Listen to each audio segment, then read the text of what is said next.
எனக்கு கல்யாணம் ஆகி 21 வருஷம் ஆகுது. இன்னுமே நான் கூட்டு குடும்பத்துல தான் இருக்கேன். என் வீட்ல மாமியார், மாமனார், 2 பொண்ணுங்க, 1 பையன், என்னோட கணவர், நான் அப்படின்னு எல்லாருமே இருக்கோம். நான் டெய்லியும் 4 மணிக்கு எந்திரிக்கணும். காலையில 8:30 மணிக்குள்ள மாமியார், மாமனாருக்கு டிஃபன் குடுக்கணும். என் ஹஸ்பண்ட், குழந்தைங்கன்னு எல்லாத்தையும் ஸ்கூல், ஆஃபீஸ்க்கு அனுப்பணும். இது எல்லாமே 8:30 மணிக்குள்ள காலையில நடந்தாகணும். இல்ல ஒரு நொடி, ஒரு நிமிஷம் லேட் ஆனாலும் என்னோட தன்மானத்தை ஏலயிட ஆரம்பிச்சிருவாங்க. உனக்கெல்லாம் வீட்ல இருந்துட்டு இதை கூட செய்ய முடியாதா? இதுக்கு கூட இவ்ளோ டைம் ஓட்டுவியா? அப்படின்னு குழந்தைங்கள்ல இருந்து கணவர், மாமியார், மாமனார்னு எல்லாருமே பேசுவாங்க.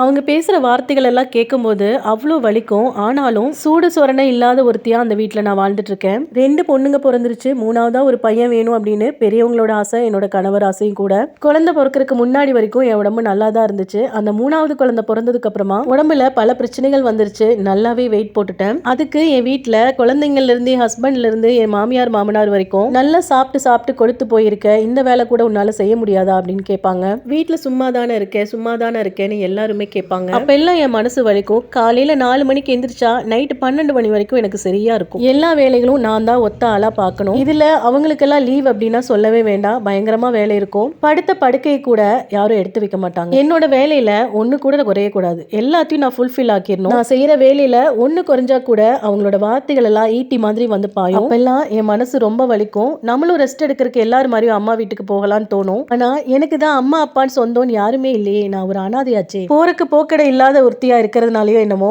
என்ன எல்லாருமே அந்த வீட்டுல கேவலமா பேசுவாங்க. எல்லாத்தையும் தாங்கிட்டு நம்ம குடும்பம், நம்ம குழந்தைங்க, நம்ம கணவர், நம்ம மாமியார், மாமனார்னு வாழ்ந்துட்டு இருக்கேன். இதுல உடம்பு சரியில்லாம போனா கூட என்ன பாத்துக்கிறதுக்கு யாருமே இல்ல. ரொம்ப நடிக்காது அப்படின்னு கேட்பாங்க.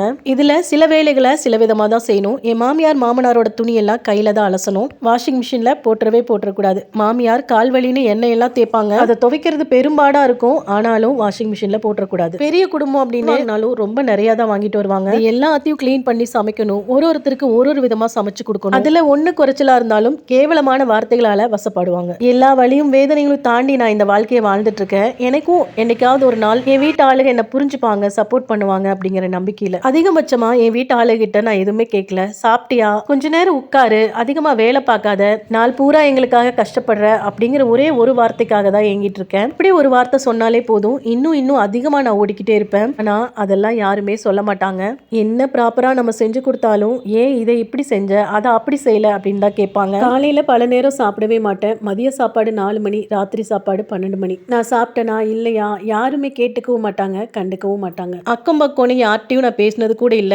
என்ன மாதிரி தான் நிறைய பேர் இருக்காங்களா, இல்ல நான் தான் இப்படி கோலையா வாழ்றேனான்னு தெரியல. இது இன்ஸ்டா ஃபாலோவர்ஸோட ஒரு ஸ்டோரி. அவங்க ஷேர் பண்ண சொன்ன ஸ்டோரி தான் இது. அவங்களுக்கு நீங்க என்ன சொல்ல விரும்புறீங்களோ அதை கமெண்ட்ஸா ஷேர் பண்ணுங்க.